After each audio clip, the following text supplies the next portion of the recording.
Uh, Good afternoon, well, good evening to most of the people on the panel. Good morning to Ewan, who's from Australia. Thanks very much, all of you, for joining us for this chat about COVID and aerosols and matters related for the Airway Matters MOOC. We'll be discussing this probably for 20 minutes or half an hour, and we hope it will be educational. I'm just going to introduce I'll ask the 6 panel members to introduce themselves. I'm Tim Cook, I'm an anaesthetist and intensivist in Bath in the UK, and I've been a small cog, perhaps a sort of small particle, into aerosol studies that have been done, and I'm very interested in the topic, so I'm delighted to learn from those that we have here. Tony, could you introduce yourself? Sure, I'm Tony Pickering. I'm a neuroscientist and an anaesthetist at the University of Bristol, and I've become interested in aerosols and airway management, largely because of Jules, I would say, who will introduce himself in a moment. Okay, let's go to Jules, as you've been teed up. So I'm Jules Brown. I'm a consultant anaesthetist and intensivist in Bristol. And I'm come to aerosols very much as a sort of end user and an airway person who's wondered about aerosols rather than in any way an expert in aerosols. Thank you. Ewan, as the sole Australian member here, can you introduce yourself? Thanks. Sure. I'm an aerobiologist by for 20 years experience looking at allergens and allergen exposure, personal exposure. I then moved into viruses because I was interested in the role of viruses in asthma in children. And I think I was the first person to measure viruses in exhale breath. So I became more interested at that point. Nick's got some internet issues, so we hope he'll hold on for the whole of the meeting. Hi, I'm Nick Wilson. I'm an anaesthetic registrar currently working in Scotland, and I got interested in aerosols about a year ago when I was working as an intensive care fellow, and I thought I was going to be having a lot of close contact with COVID patients, and it was obviously a worrying period for all. So I just thought that knowledge would help deal with that. So I just did a lot of reading, and that led to research, essentially. Lovely, thanks, Nick. Brian? I'm Brian Bizdek. I'm a lecturer in the School of Chemistry at the University of Bristol. My expertise is in aerosol science, although normally it's focused on atmospheric aerosols. Great. And last but not least, Gus. Hi, I'm Gus Hamilton. I'm an infectious disease doctor and I'm a researcher. And I suppose my role in this is I help coordinate a study called Aerator, which has been funded by the UK government and the National Institute for Health Research, to look at the role of aerosol spread, particularly aerosol generation procedures within hospital, and work with many of the people on the call. Lovely. And I think, like a lot of the best collaborations that have happened in COVID, we've got a panel both from real basic science, real proper, or at least real science, and university collaborations and frontline clinicians. And I think the combination of that has been important for the important work that members of this panel has done, but also for this conversation. It is worth saying that for reasons perhaps beyond our control, the nature of the panel comes from researchers who have been involved in exploring aerosol generating procedures and whether they produce aerosols, and looking at aerosols generated from abnormal breathing patterns. We've got no representative from more central organisations that write guidelines, which is a shame, but we will try and make this discussion as balanced as possible. So, Tony, I was going to come to you first. We're going to sort of work up in terms of what we talk about. Can you explain to us why COVID-19 has led to such an interest in respiratory particles, droplets, and aerosols? Sure, thanks, Tim. So the emergence in China of SARS-CoV-2, a highly infectious and virulent respiratory pathogen, led to the current pandemic. That prompted the World Health Organization and a number of health protection agencies to issue urgent guidance to try to reduce the spread of this agent. These predominantly focused on droplet and contact spread, and so social distancing and attention to hand hygiene was emphasized very strongly. However, the similarity between SARS-CoV-2 and other coronaviruses that had caused pandemic infections in the recent past, like MERS and SARS itself, led to concerns about airborne transmission, and in particular airborne transmission to healthcare workers, where there'd been reports of deaths of healthcare workers associated with those specific pathogens. And those deaths were linked to airway management procedures through epidemiological evidence, largely retrospective and associational. That had led to the designation of certain airway management procedures as potentially aerosol generating procedures, which were defined as being medical procedures with an increased risk of transmission of pathogens and presumed to be aerosol generating. And that list of procedures has largely been unchanged since then in 2014. And therefore that was enacted hastily, adopting a precautionary principle that seemed quite reasonable to try and prevent the spread of COVID in a healthcare setting, particularly to practitioners who are managing the airway and associated teams. That, of course, sparked a lot of interest in the aerosol aspect of those procedures. And until recently, it's not been possible to measure the aerosol generated directly from those procedures, and therefore it was largely inferred by expert opinion. That's changed, of course, and hence the basis of this discussion, with advances in approaches to measure aerosols with good temporal and spatial, to a degree, resolution within the healthcare setting. And some of the evidence that's been brought forward by members on this call has altered our thinking about the relative risks associated from aerosol with some of those procedures. And this is a contentious area because also there's a lot of discussion about whether airborne transmission is really a significant factor in the spread of COVID in this pandemic. And so I think that's enough of a backdrop, Tim. Great, thanks, Tony. Brian, I was going to ask you as an aerosol scientist this next question. So I think probably prior to March 2020, if someone had talked to me about droplets or aerosols and had mentioned contact droplets or airborne transmission, then I would have glazed over. No one on this call glazes over that sort of chat now. And it is there is wide interest. Could you explain to us the difference between aerosols and droplets, and whether it is a dichotomy, one or the other, never twain shall meet, or something more complex than that?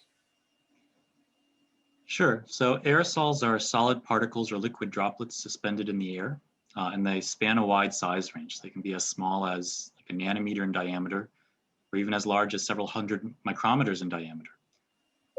I think from a medical perspective, you're probably used to having this dichotomy of aerosols being below 5 microns and droplets being above 5 microns. But from our perspective, we don't really view it that way because there's a real continuum in particle size, and the properties change with their size as well. So for instance, the smallest particles often tend to be the most numerous, but they don't have very much mass, so they don't weigh very much, and they can, the force of gravity is actually quite small on those. So they have a tendency to hang around in the air for quite a while. Whereas the largest particles, they have a lot more mass, and so the force of gravity is a bit stronger on them, and they settle out more quickly, so they have shorter lifetimes. And so as you change the size of the aerosol, how long it remains in the air could change. And those larger droplets also tend to be much less numerous than the smaller ones. If we think about respiratory aerosols, what people produce, for instance, or what I'm producing while I'm speaking right now, you'll have smaller particles below 1 micron that are being produced. You'll have some that are between 1 and 10 microns, and you'll have some that are several tens to 100 to over 100 micron. So even in just respiratory aerosols that we're producing, we can make aerosol that we produce aerosol that spans a wide size range. And those aerosols could be vehicles that carry, for instance, the coronavirus. So there's some, thanks Brian, there's some complexity in there. So we've got the number of particles, which many studies often focus on. But also, you also refer to the mass, and of course we've got the volume, and with the volume of a sphere, if it is a sphere, being related to the third power of the radius, then there can be quite substantial differences in relatively small sizes in terms of volume. So do we yet know which is most important in terms of infection, in terms of volume, size, mass, number? I don't think we have clear answers to that question yet. There's evidence for aerosols playing a role, so smaller particles, but there's also evidence for larger droplets to play a role as well. So it's hard to make that conclusive measurement is actually quite challenging. Thank you. So in simple terms, certainly at the beginning of the pandemic, there was this dichotomy described between risk of infection through droplets and contact at short distance, and the risk of infection through aerosols at longer distance. And personal protective equipment was divided very much into those two separate groups. There was droplet and contact precaution PPE, and there was aerosol precaution PPE. Nick, can you kind of talk us through a little bit about what that means in terms of PPE? Sure. So to understand droplet PPE, I think you need to appreciate the traditional thinking that we just mentioned about how the size of a particle will influence its behavior, its kind of in-flight behavior, as it were. And the classic thinking is that droplets over 5 microns or 10 microns will fall within a very specific radius, sort of 1 to 2 meters, and deposit there in what's described as a sort of ballistic fashion, and that's where they'll go. And therefore, the kind of droplet theory and focus is that you need to mitigate against these larger particles, which can either infect you directly, so direct contact, so the particle will hit you in the nose or the mucosa or of the face, the eyes, the lips and the nose, or indirect, where it will land again within that small area, and you'll then put your hand on it and bring the fluid, the respiratory fluid containing the virus, to your face, to those mucosa. So therefore, the PPE that protects against that doesn't protect against small particles that you could breathe in, specifically aerosols. So it focuses on gloves, hand washing, a sort of basic plastic apron. There's a lot of regional variation, but I mean, probably one of the most important factors is that you wear a fluid-resistant surgical mask, or splash-resistant surgical mask, essentially, that isn't sealed or fitted specifically, and isn't graded of a quality that would filter against small particles.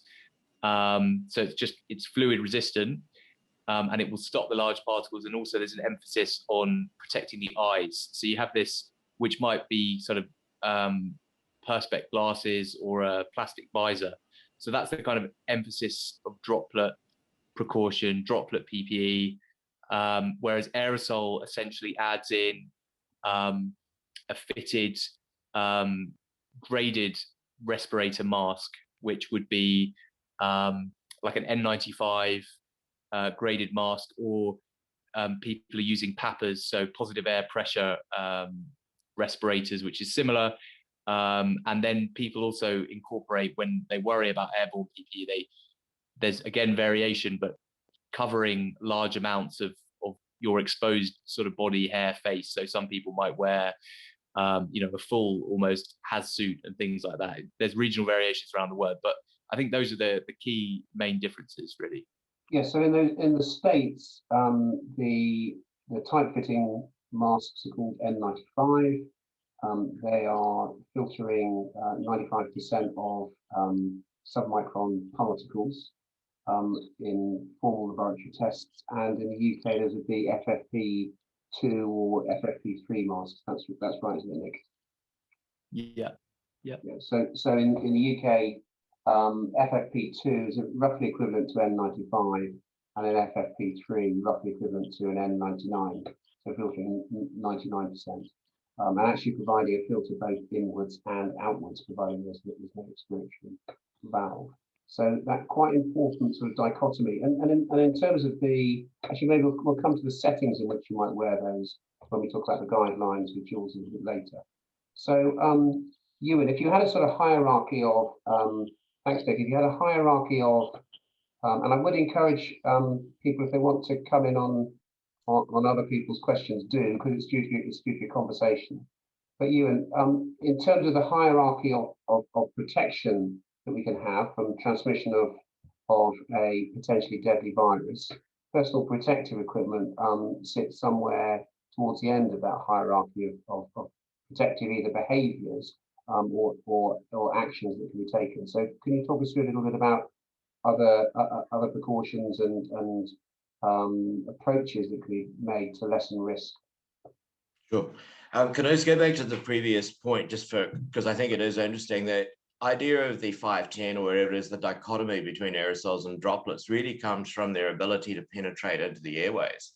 It is not based on their distance of travel, and that is sort of one of the misnomers that has crept into this field, because it comes from TB research about what penetrates into the lower airways for infection, as I understand it. So that there is. Clarify, Ewan, just to emphasise that point. So particles of 5 microns or below are classically considered to be respirable. So that means that they can be inhaled right down to the alveoli, and they can cause disease wherever they deposit within the respiratory tract. Whereas particles certainly above 10 microns, but traditionally above 5 microns, are not respirable and can deposit in the upper airway, but not any further. Is that broadly correct? Yeah, that's how it's good to think of it, but also particles which can turn all the bends to get into the lower airways can also travel around the edges of masks pretty easy where most of the leaks occur, as opposed to penetrating through the fabric. So most of the exposure with any sort of mask is occurring through the leaks that you get around them. It's not occurring through the material, the matrix of the fabric. There is a hierarchy of other things, I guess, but I've never seen anyone really clearly. I've only seen one, I've got a cold, one meta-analysis which has looked at those differences. But the most likely ones are things like social distancing. Clearly, the distance you are from a person, simply from the factor of dilution and air movement within a room, will very rapidly dilute any aerosols. So that is the first thing. So ventilation within a room, small rooms are bad. That's why hardly any transmission occurs outdoors. So the concept of ventilation in room, obviously with hospitals, is very important. The concept of air changes per hour. With those, though, you also have to understand the flow patterns within rooms, and you can get dead spots within rooms. You may have an inlet and outlet, but there'll be regions of a room which are much less well ventilated. So just because there's 10 air changes doesn't mean to say that there is no virus accumulating in some places.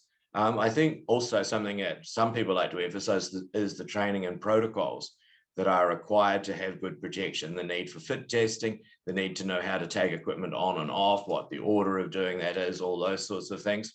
In Australia, we've been having issues with transmission within hotels. These are quarantine hotels, I should say. But people out in the corridor getting infected by, or even between rooms, or the guards out in the corridor being infected by people in the rooms.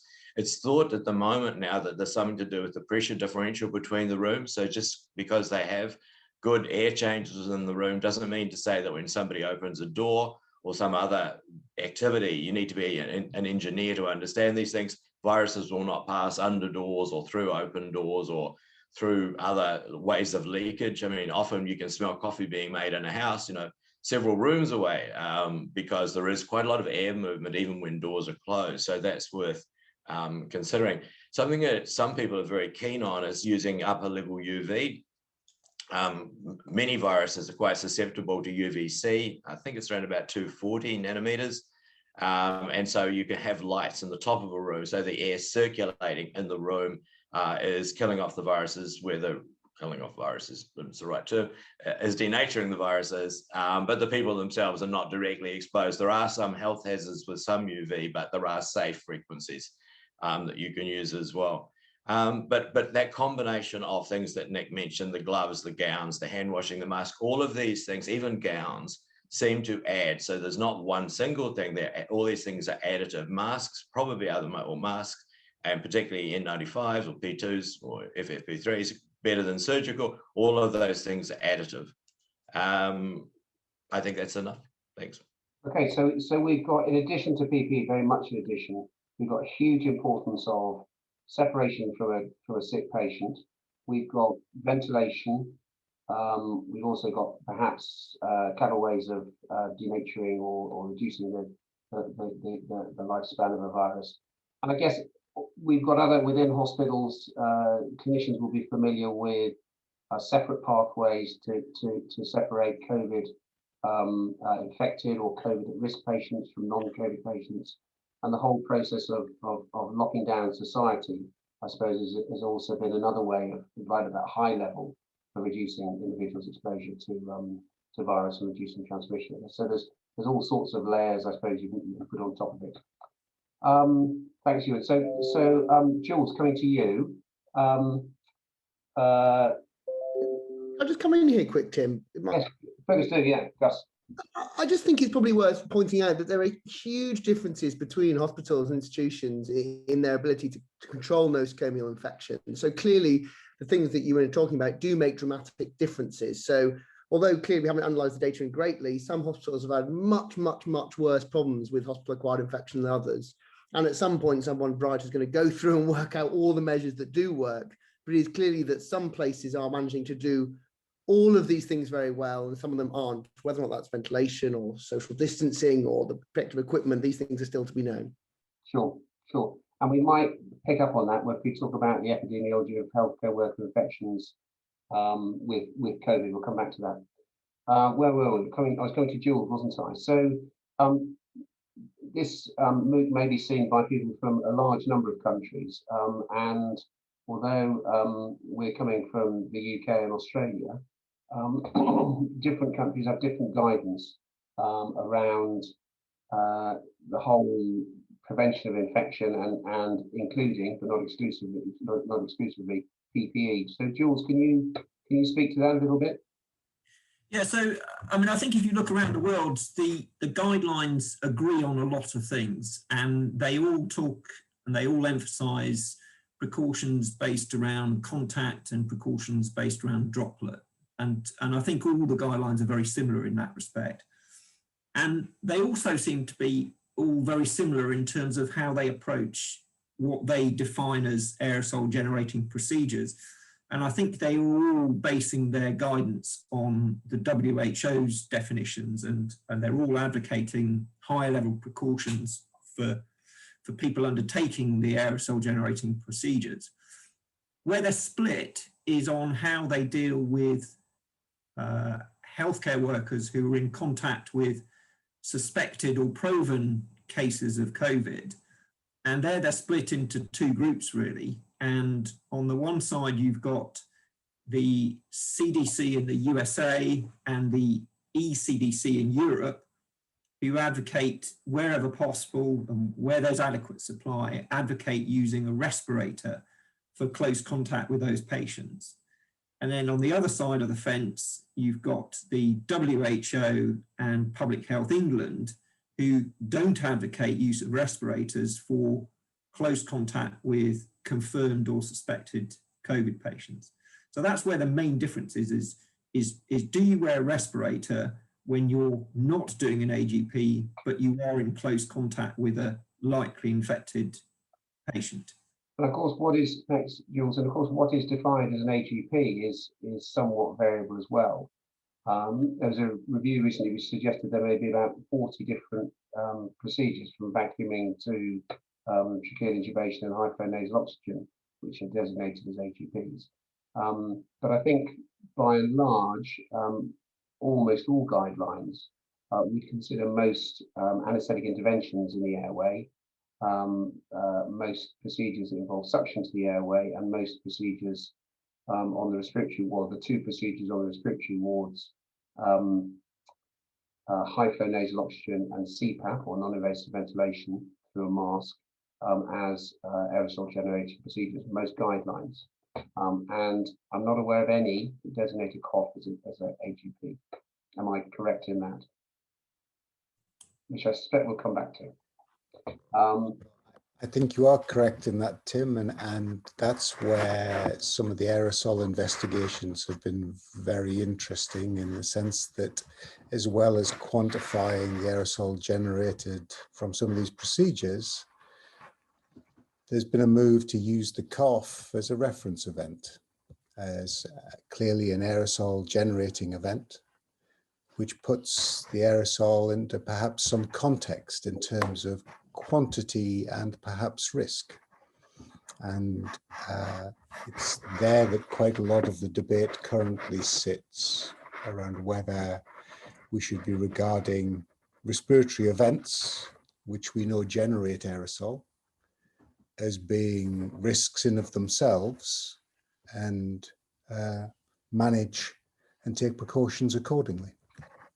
Indeed. So I gave a talk on aerosols and transmission about 4 or 5 months ago, and at an EBPOM meeting, and the person chairing the meeting, when I finished, said, "Well, thanks very much, Tim. So to summarise, coughs and sneezes spread diseases," which is a very good summary. And of course, that phrase, well, not of course, that phrase goes back to October 1918. There was a Uncle Sam advice on flu, for the flu pandemic. And that's where there's a really excellent article in something called the Diamond Drill, which I might actually link the article to this MOOC, which gives Uncle Sam's advice on flu, which is all about covering up your coughs and sneezes if you don't want to spread diseases. So indeed, yeah.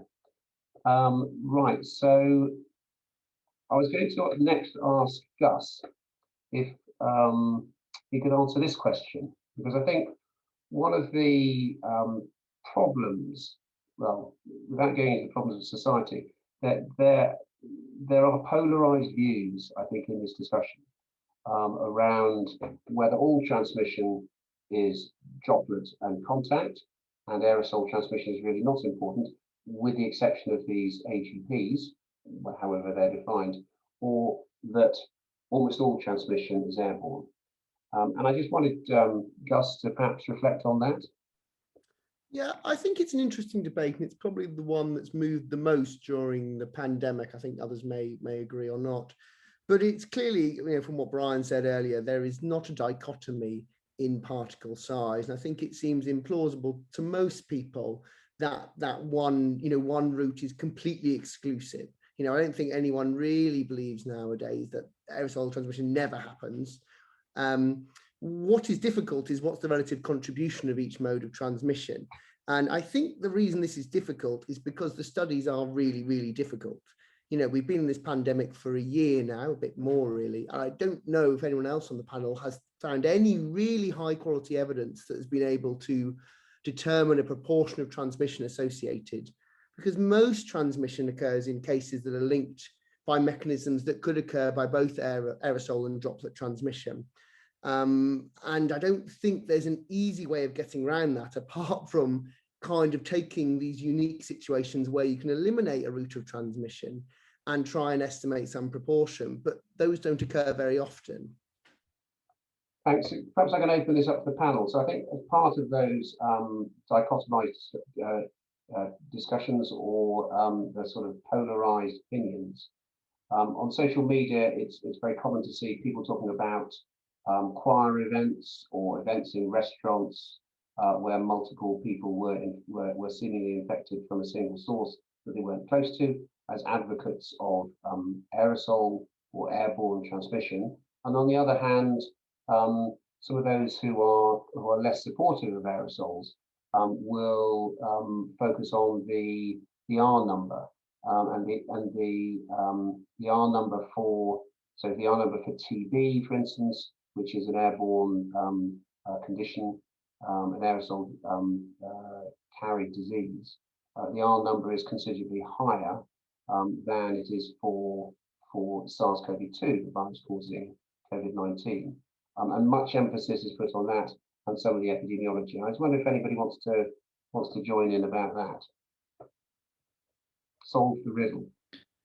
I'll say, I can say something. I think to start with the size, the 5 to 10, just going back to that, I know it's a bit repetitive, but 10 microns, the size of the respiratory particle. Yes. Yeah, I just think if you read what a lot of the aerosol scientists have been saying for the last decade and have become more vocal, particularly in the last year, that actually particles that behave more like what we would describe typically as aerosols, i.e. they can travel a long distance and they can be inhaled, are up to sort of 50 to 100. And I agree that the size 5 getting deep into the lung is specific, but by inhaled, it means it doesn't just land on your mucosa, it kind of enters into on your breath.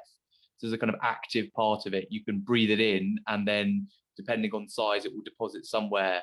But that size is actually more up to 50 to 100. So I think when you're trying to have this debate, it's challenging because you're dichotomizing aerosols and droplets, but a lot of people are talking about the same thing, because a lot of the current aerosol scientists will talk about particles that are 50 microns to be droplets, but they behave like, in many ways, what we would describe as aerosols. So I think that's just one area of complexity. And then to just voice, I think what's important in this, because it reflects our protection and our PPE, is the fact that these things can remain in the air for longer. They don't immediately fall to the ground. They can travel a distance, and they can evade PPE. And I think that that is something that does occur on a probably more regular basis than people think commonly.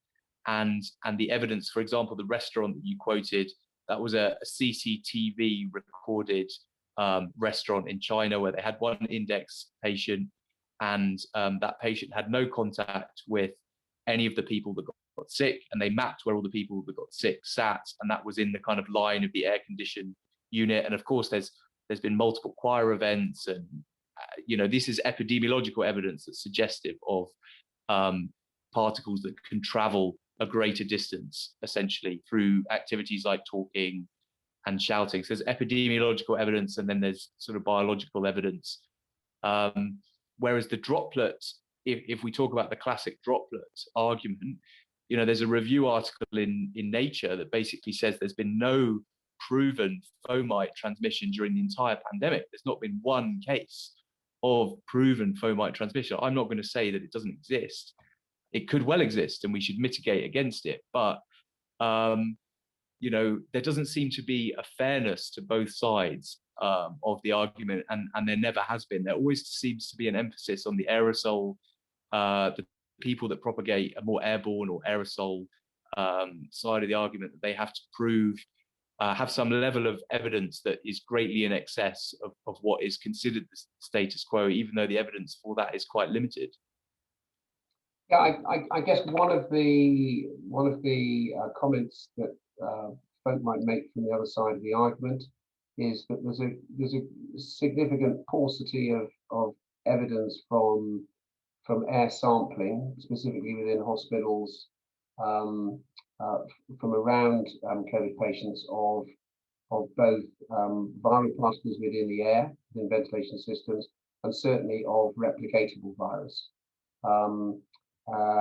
With contact, I think people will cite the duration that the virus can live on surfaces and the ability to recover virus from all sorts of areas within a patient's environment. So just putting the other point of view, I'm not negating your view and your comments in any way, Nick. I'm just trying to perhaps add one side of the argument that's perhaps not representative. I've got Tony and Gus wanted to come in on that as well, and Ewan. So good, great, we've got a conversation. Let's go, Tony. Tony, let's go with you.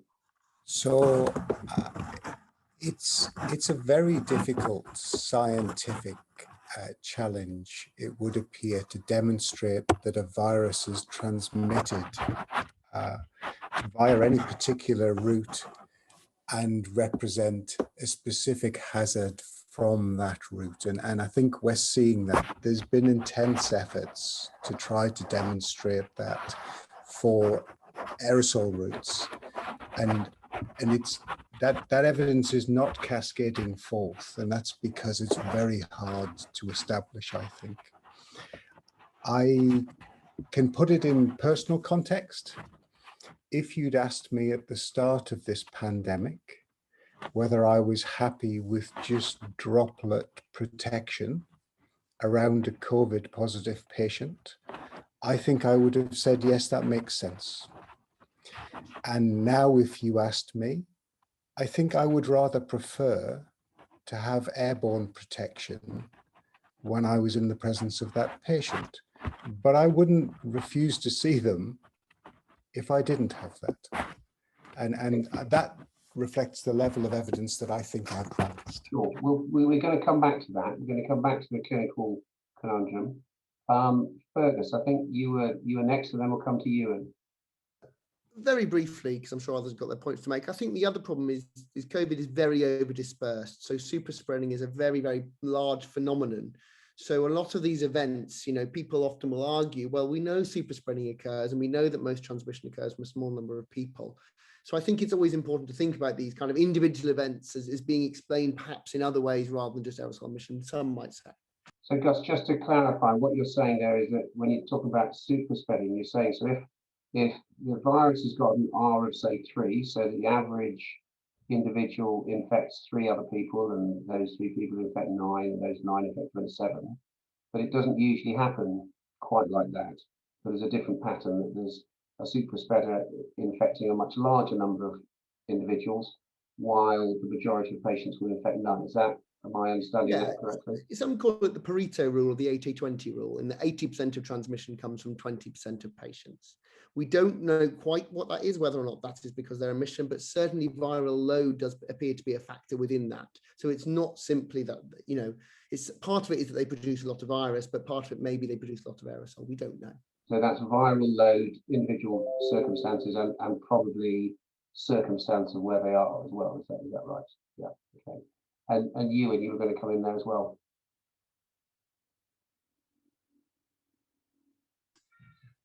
Yeah, I was just going to make the point about it being hard to measure that Tony made, that this because of all the shear stresses involved in collecting air samples, most of the virus is destroyed.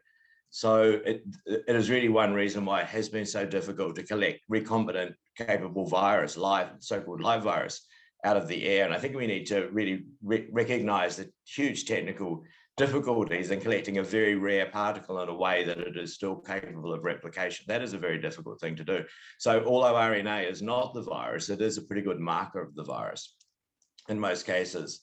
So the second thing to say is that really just speaking of the fomite spread as well, no one has measured real live virus off surfaces either. It's always mRNA for the same reasons. And the experiments where they have measured replication competent virus, or where they've added very large amounts of virus from culture in a medium onto a surface on stainless steel or something, left it for a certain period of time, and then recovered recombinant capable virus off that surface. It's never been recovered, as far as I know, off handrails or something like that in a hospital. So again, we have to apply, as Nick was saying, we need to consider this, the quality of the evidence when we're making these judgments. I think really like flu, that we're starting to better understand that this is really circumstantial. It really depends on the situation that you're examining this transmission occurring under. There are some circumstances that Nick was mentioning, and poorly ventilated rooms, crowded long-term exposure, where transmission almost certainly does occur. There's other occasions through aerosols. There are other occasions of close contact spread, where it's much more difficult to ascertain, is it the large or the small droplets, because you're exposed to the whole lot. It's really like sort of bad breath. You're close to someone, if you can smell it, then you are being exposed to the air emitted by that person. And there's a whole, as Brian said, there's a whole range of particle sizes. You can't differentiate the effect of the large and the small. Brian, I think you're itching to come in there as well. Thanks, Ewan. Yeah, I just wanted to supplement that. So Ewan was talking about, detecting, a viral particle with a virus within a respiratory particle, but it's also important to note that the respiratory aerosol that we produce is actually not very much. We're talking about maybe 1 particle per cubic centimeter, so that's about the size of a sugar cube. If I think about the background aerosol, so what's in the room that I'm in right now, it's probably well over 1,000, probably several thousand particles per cubic centimeter. So it's a hard problem, looking for a needle in a haystack, and there's a lot of haystacks to look through. And it's worth emphasising the work that both the Aerator group, which many of you are involved in, and then Nick and Ewan's group have done, in contradistinction to a lot of other studies. You've had to do the work in super clean environments. You've had to essentially strip the air of those distracting particles and not quite make a vacuum, but make an empty airspace in order to measure those small particles that are exhaled during the experiments, which we'll come to. So in the last 10 minutes, I want to start to be a little bit more clinical, and I'm going to throw this open. What is an AGP? So one of the areas of interest I've had in the pandemic has been healthcare infections, both infections of healthcare, and also what we most fear is illness, hospitalisation, and even death of healthcare workers. And we, in every country, have seen far too much of that. And it's important that the vaccine rollout is being rolled out to healthcare workers on an early basis.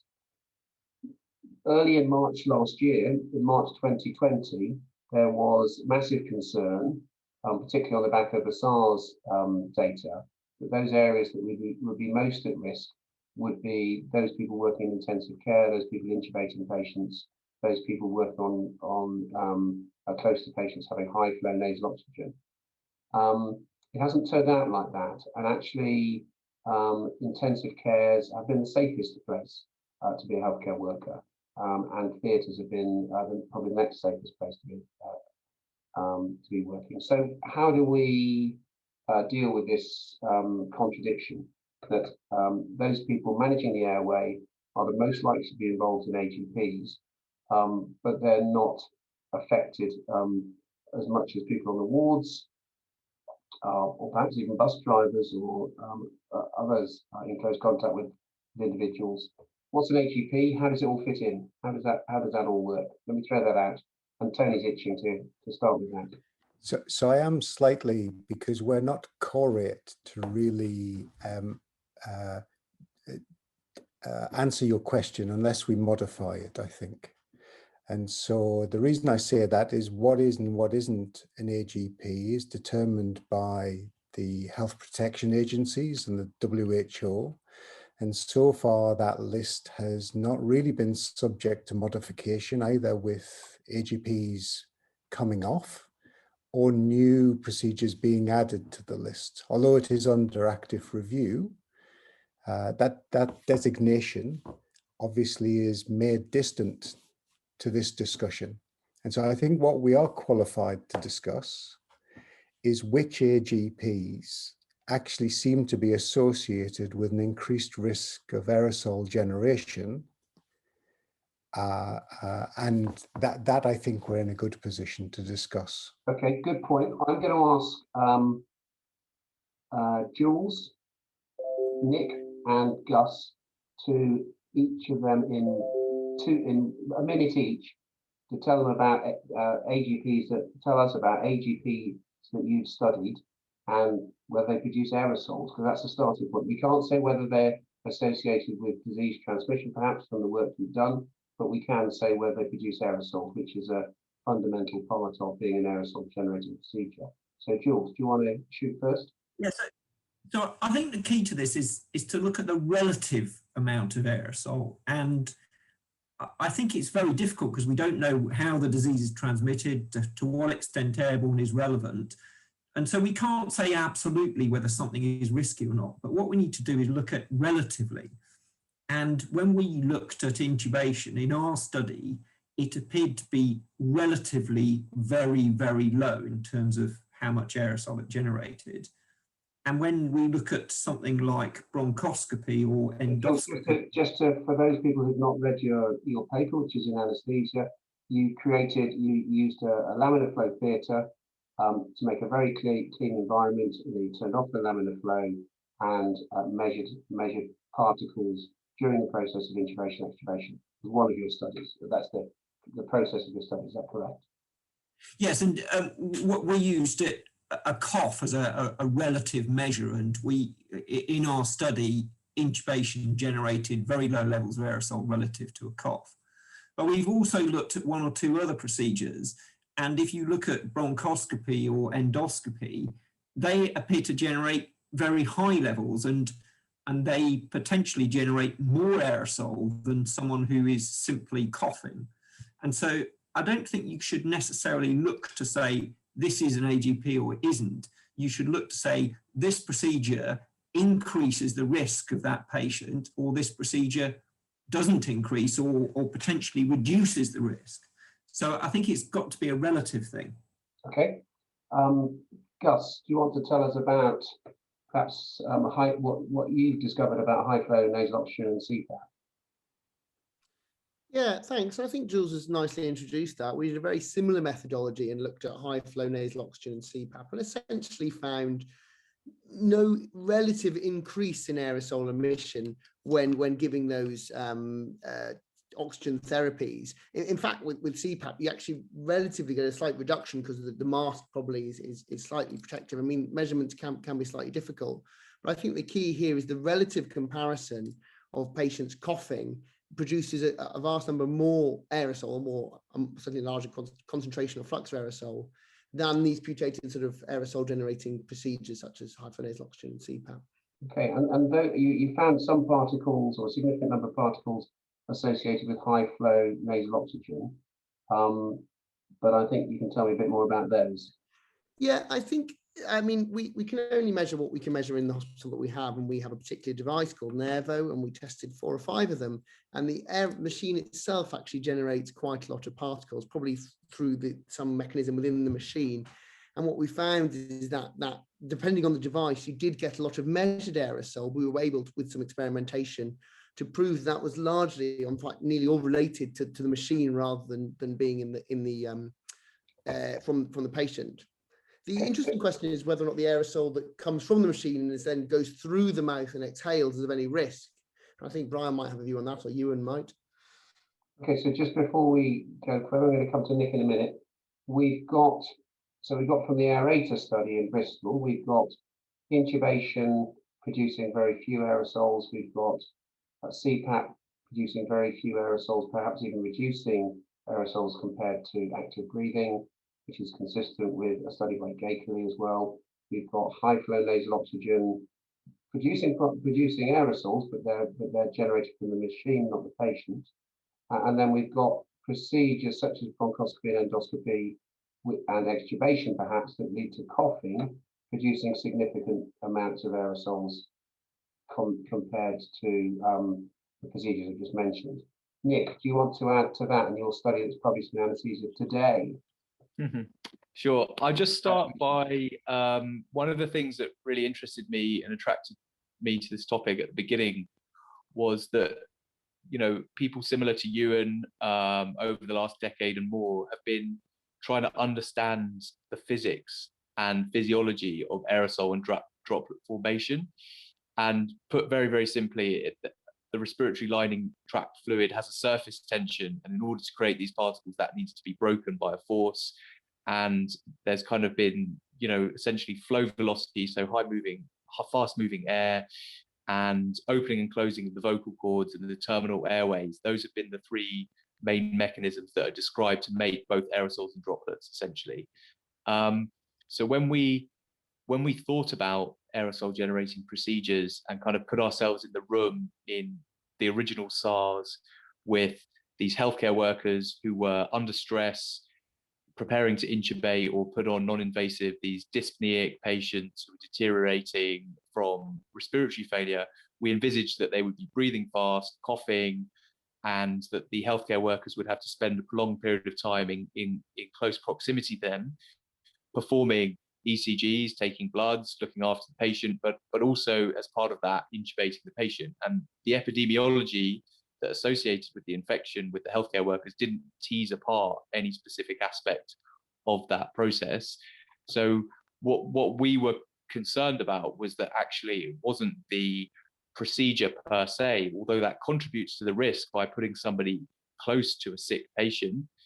It doesn't necessarily cause aerosols because it doesn't exacerbate or increase those mechanisms. And in fact, respiratory support in its nature is designed to lower respiratory rates and open the terminal airways. So we actually envisage that it could support a patient who's tachypneic and in respiratory distress, because okay, so let me just pick up on that, Nick. So what you've got is in terms of respiratory particle formation, you've got small bronchioles opening and closing, and you've got fluid films being broken as a result of that, and you've got very rapid airflow across mucosal surfaces, which is also causing a shear stress and again lifting off fluid off the wet surface. And then you've got some things going on in the larynx and in the upper airway as well, all of which produce particles of different size. Yeah. In a nutshell, what was your study? What's the 1 minute summary of your study? Yeah. So what we wanted to do was we used healthy subjects, and we developed again a kind of mechanism of providing super clean air to get rid of all the pollutant aerosols. But essentially, what we wanted to do was to stress the human physiology to demonstrate that exertion creates respiratory exertion and forces, and these mechanisms will influence the aerosol emissions or the output. And so we use things like talking, and then we could up that to shouting to show that there's a much greater increase with shouting, which we demonstrated. We also used exercise to sort of demonstrate, compared to quiet breathing, a faster respiratory rate, bigger tidal volumes, bigger minute volume.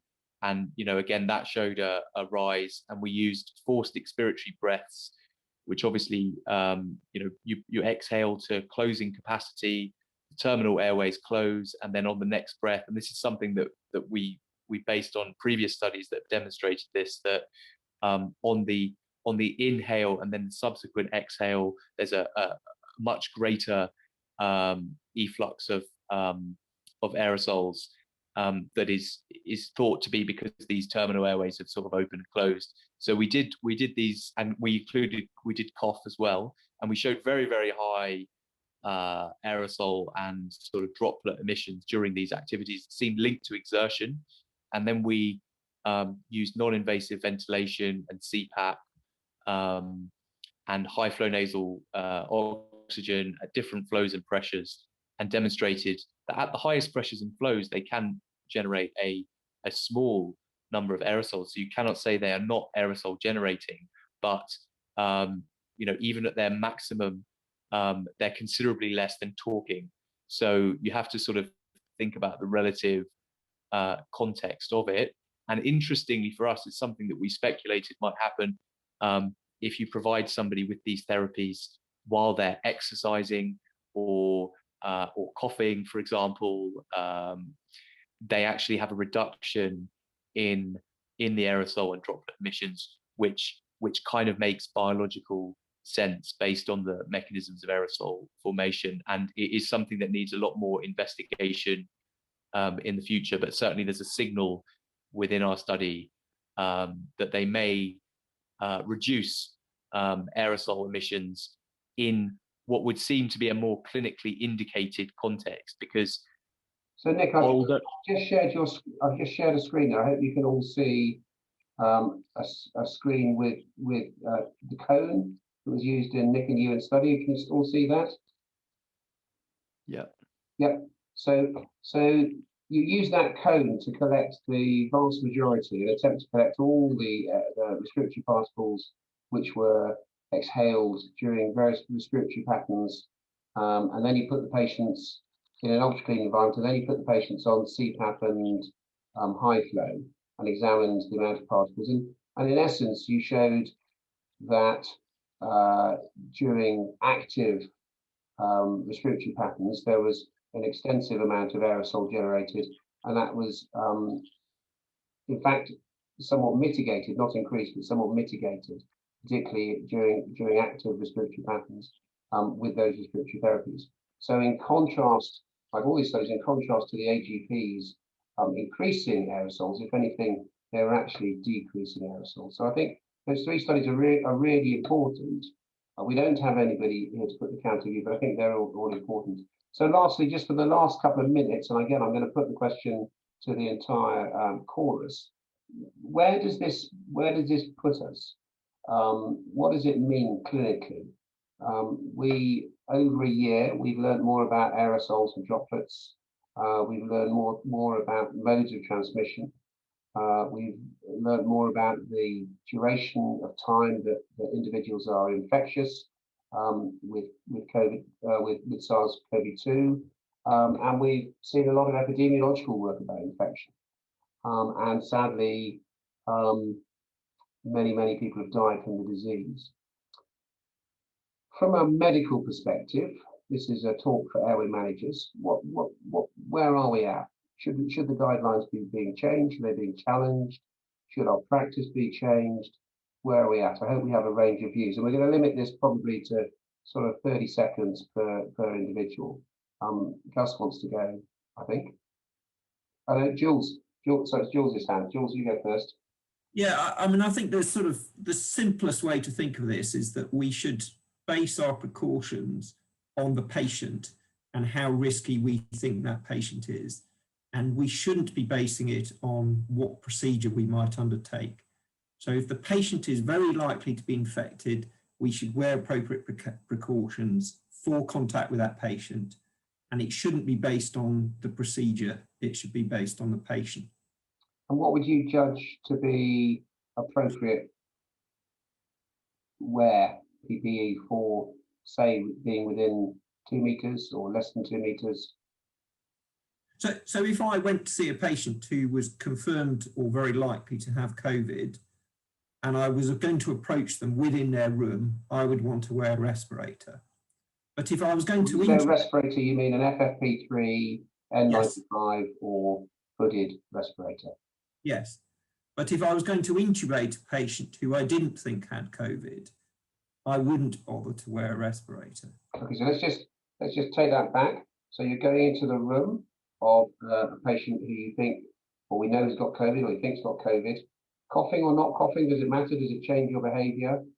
Does the 1 meter, 2 meter rule apply for you? No, I think if I go into a room and the patient's confirmed to have COVID, and I'm in that enclosed space with them for any period of time, I would want to wear a respirator.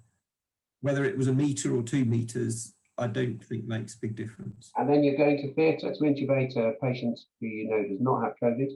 You're doing an aerosol generating procedure. So I did 2 today, and I didn't bother to wear a respirator. Okay. Okay. Nick, Gus, do you want to come in on that? Nick does.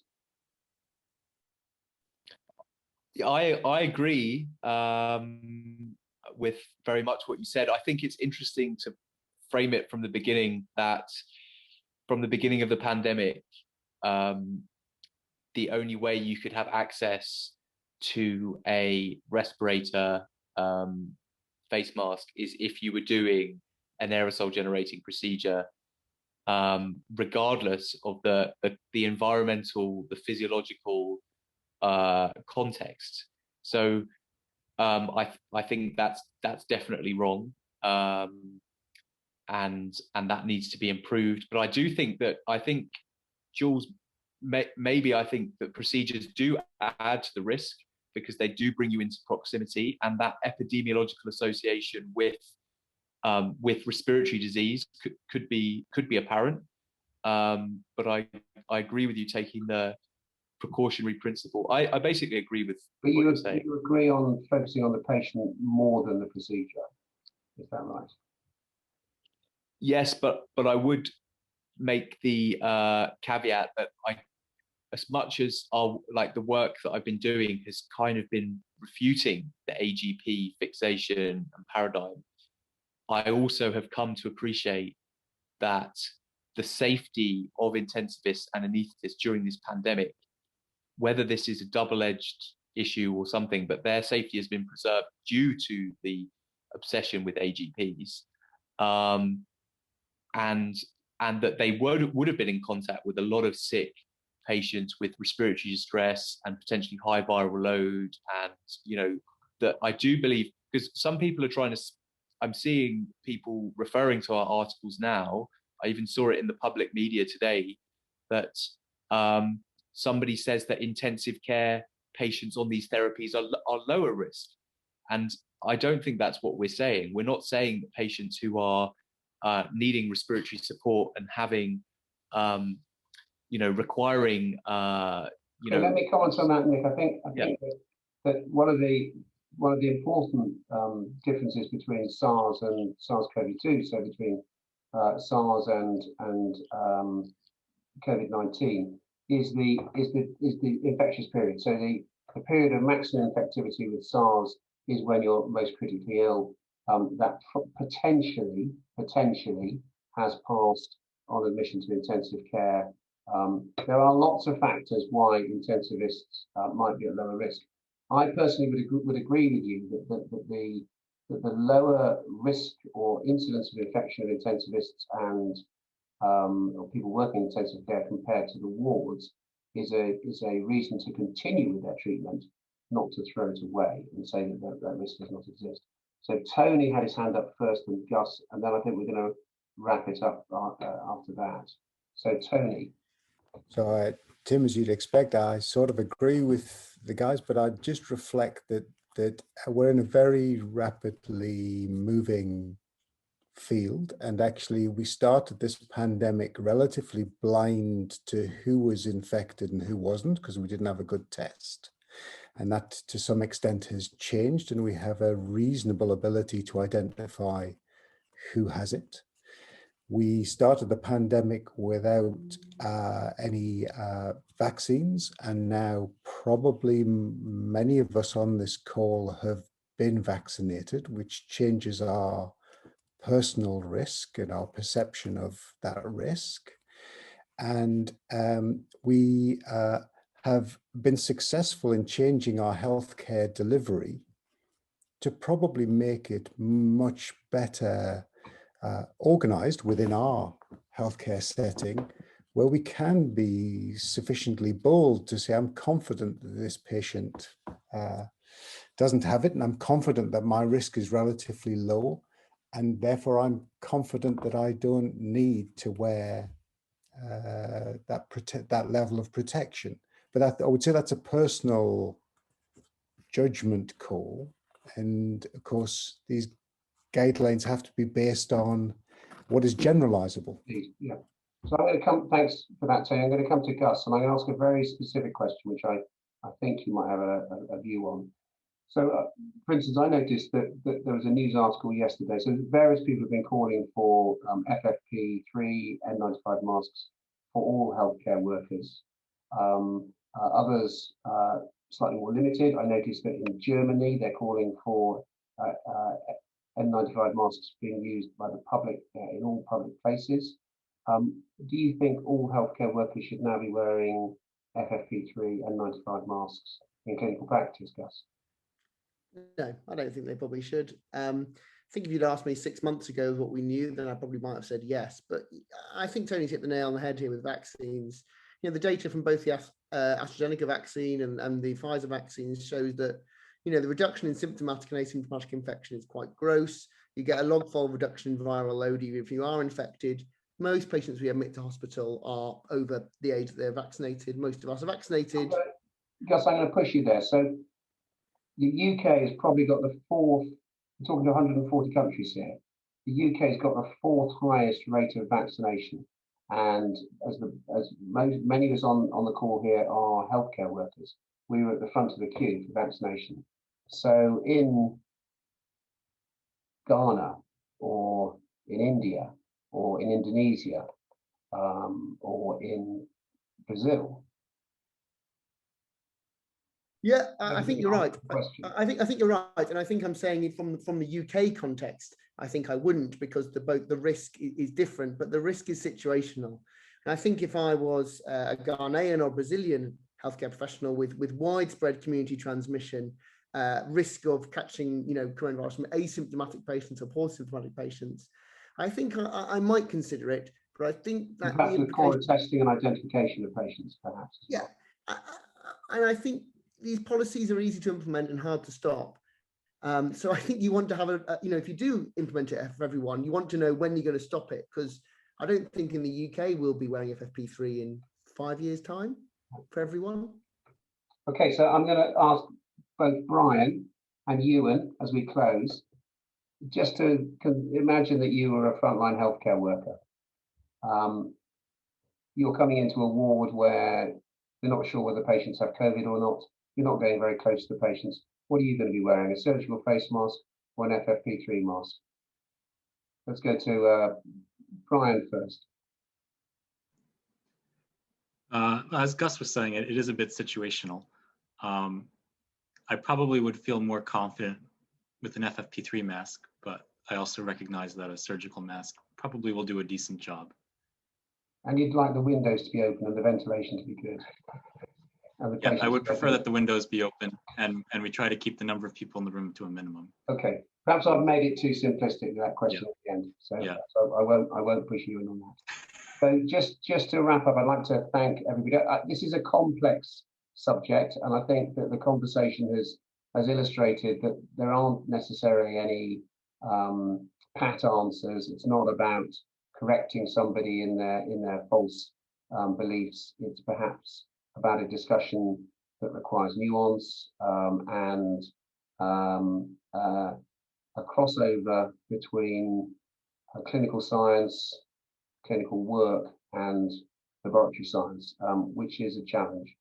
So thank you very much. It's been a pleasure to speak to you all. I've certainly learned lots. Thank you very much for your time.